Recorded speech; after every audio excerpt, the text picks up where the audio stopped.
بسم اللہ الرحمن الرحیم۔ فیکٹیکل کے معزز ناظرین کو السلام علیکم۔ ناظرین محترم، کہا جاتا ہے کہ دنیا میں بہت کم خوشیاں اس خوشی کی برابری کر سکتی ہیں جب آپ کو یہ پتہ چلتا ہے کہ آپ نانا نانی بننے والے ہیں۔ آپ کی بچی ایک اور بچے کو جنم دینے والی ہوتی ہے اور آپ نہ چاہ کر بھی اس نئے ننھے مہمان کے بارے میں اپنے دل سے خیالات نہیں نکال سکتے۔ لیکن اگر کسی وجہ سے آپ کو یہ تمام تر خوشیاں دیکھنے سے ہی روک دیا جائے تو یقیناً اس سے بری کوئی خبر نہیں ہو سکتی۔ ایسا ہی کچھ اس بوڑھی عورت کے ساتھ بھی ہوا، لیکن جب وہ کئی بار ڈاکٹر کے پاس چکر لگا چکی تو اس کو ڈاکٹرز نے ایسی کیا خبر دی کہ اس کے ہوش ہی اڑ گئے۔ آج کی ویڈیو میں اسی بارے میں ہم ناظرین کو آگاہ کریں گے، لیکن اس سے پہلے کہ ویڈیو کو مزید آگے بڑھایا جائے، اگر آپ فیکٹیکل کے نئے ناظرین میں سے ہیں تو ہمارے چینل کو سبسکرائب کر لیں اور ویڈیو پسند آنے کی صورت میں ویڈیو کو لائک ضرور کریں۔ ناظرین محترم، جب سب کو پتہ چلا کہ اس کے پیٹ درد کی اصل وجہ کیا ہے اور اس کا پیٹ کیوں لگاتار بڑھ رہا ہے تو ہر کسی کو ہی حیرت کا جھٹکا لگا۔ ایلیسن ڈینٹ اور اس کا شوہر رابرٹ ڈرہم کے رہنے والے تھے اور ان کی خوشی کی کوئی انتہا نہ تھی جب ان کو یہ بات پتہ چلی کہ وہ نانا نانی بننے والے ہیں۔ اگرچہ وہ اپنی بیٹی کے لیے بہت ہی زیادہ خوش تھے، لیکن اس خبر نے ان کے اپنی بے اولادی کے تمام تر زخم ہرے کر دیے تھے۔ ایلیسن اور رابرٹ اپنی بیٹی کی پیدائش کے بعد آپس میں ملے تھے اور بے اولادی سے تنگ آ کر ان نے اس بچی کو گود لیا تھا۔ ان دونوں نے مل کر اپنی بیٹی کو پالا تھا، لیکن ان کے دل میں ہمیشہ سے ہی اپنی اولاد کی خواہش رہی تھی۔ ایلیسن کے پیٹ کا ایک بار آپریشن ہوا تھا جس وجہ سے اس کی بچہ دانی کا ایک حصہ ہی نکالنا پڑا تھا، اور یوں ایلیسن ہمیشہ کے لیے بانجھ قرار دی جا چکی تھی۔ ان دونوں کو جب یہ خبر ملی کہ وہ کبھی بھی والدین نہیں بن پائیں گے تو ان کو بہت دکھ ہوا۔ اب یہ دونوں بوڑھے ہو چکے تھے، لیکن ان کو بہت خوشی ہوئی جب ان کو ان کی بیٹی نے یہ خبر سنائی کہ وہ ماں بننے والی ہے۔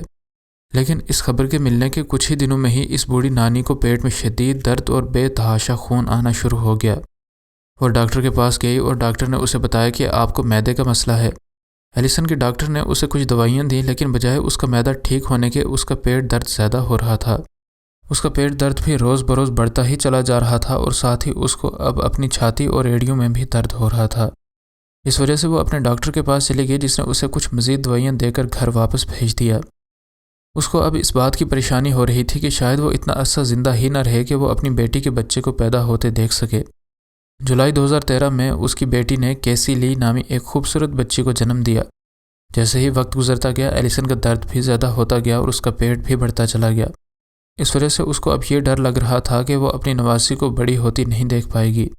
ڈاکٹر اس کو ہمیشہ سے ہی یہ بات کہتے رہے کہ یہ محض معدے کا ہی مسئلہ ہے اور کچھ بھی نہیں۔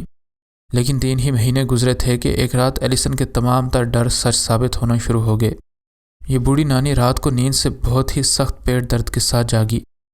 اس کی جان کو خطرے میں دیکھ کر رابرٹ اس کو لے کر فوراً سے ہسپتال پہنچ گیا۔ ادھر ڈاکٹر نے اس کے پیٹ کا اسکین کیا تو اسے بتایا کہ اس کے پیٹ میں ایک اور سسٹ بن چکا ہے۔ انہوں نے مزید ٹیسٹ کرنے کو کہا، لیکن ساتھ ہی اس بوڑھی نانی کو آپریشن کے لیے تیار رہنے کو کہا گیا۔ دل ہی دل میں وہ سوچ رہی تھی کہ شاید اسے معدے کا کینسر ہو چکا ہے۔ اس کے ذہن میں یہی سوال آ رہے تھے کہ کیا میری نواسی میری موت کے بعد مجھے بڑی ہو کر یاد رکھ پائے گی یا نہیں۔ ابھی یہی وہم اس کے ذہن میں چل رہے تھے کہ ایک نرس نے دروازہ کھولا اور اسے یہ حیران کن خبر دی۔ نرس نے ایلیسن کی طرف دیکھا اور اسے کہا کہ ہمیں آپ کو ہسپتال کی دوسری وارڈ میں شفٹ کرنا ہوگا۔ پوچھنے پر اس نے بتایا کہ آپ کو حاملہ عورتوں والی وارڈ میں شفٹ کیا جا رہا ہے۔ اس کے چہرے پر خوف واضح طور پر دیکھا جا سکتا تھا اور اس نے اسے بتایا کہ میں ایک بوڑھی عورت ہوں اور 26 سال سے مجھے خون تک نہیں آیا اور ایسا بالکل بھی ممکن نہیں ہے کہ میں ماں بننے والی ہوں، لیکن یہی حقیقت تھی۔ نرس نے اس کو بتایا کہ آپ کو حاملہ ہوئے 8 ماہ گزر چکے ہیں اور اب کسی بھی وقت آپ کو بچہ ہو سکتا ہے، اور زیر نظر تصویر میں آپ اس بوڑھی عورت کی حالت دیکھ سکتے ہیں۔ ایلیسن ساری عمر یہی سوچتی رہی کہ وہ کبھی ماں نہیں بن سکتی اور اس کو معدے کا کوئی مسئلہ ہے۔ وہ اب 8 ماہ کی حاملہ ہو چکی تھی۔ معدے کے مسئلے کے بجائے اب اسے ڈاکٹر ایک بچے کی خوشخبری دے رہے تھے اور اس نے رابرٹ کو کال کر کے جب یہ بات بتائی تو شروع میں تو رابرٹ نے کہا کہ وہ مذاق کر رہی ہے، لیکن جب حقیقت سامنے آئی تو ان دونوں کو پتہ چلا کہ اس کے معدے میں درد کی وجہ اصل میں ان کا اپنا ہی بچہ تھا۔ کچھ ہی ہفتوں بعد ایلیسن نے ایک خوبصورت اور صحت مند بچے کو جنم دیا جس کا نام بوبی چارلس ہے۔ ان دونوں کو اب زندگی ایک خوبصورت خواب سے کم نہیں لگ رہی تھی۔ وہ والدین بھی بن چکے تھے اور نانا نانی بھی تھے۔ آخرکار بڑھاپے میں ہی صحیح، لیکن ایلیسن اور رابرٹ کے ہاں اپنا ایک بچہ ہو چکا تھا، اور یقینی طور پر یہ ان دونوں بانجھ والدین کے لیے ایک زندگی کے سب سے بڑے کرشمے سے کم نہیں تھا۔ یہ لوگ جس چیز کا وہم کر رہے تھے اصل میں وہ تھا ہی نہیں، اور اس کے بجائے ان کے پیٹ میں یہ ننھی سی جان پنپ رہی تھی۔ ایلیسن پریشان تھی کہ اس کو اپنی نوازی کا بچپن دیکھنے کو نہیں ملے گا، لیکن اس کو تو اب اپنا بچہ ہو چکا تھا اور یوں یہ جوڑا اب خوشی سے پھولے نہیں سماتا تھا۔ مزید نئی ویڈیوز کے لیے ہمارے چینل کو سبسکرائب کر لیں۔ انشاءاللہ ملتے ہیں اگلی ویڈیو میں۔ فی امان اللہ۔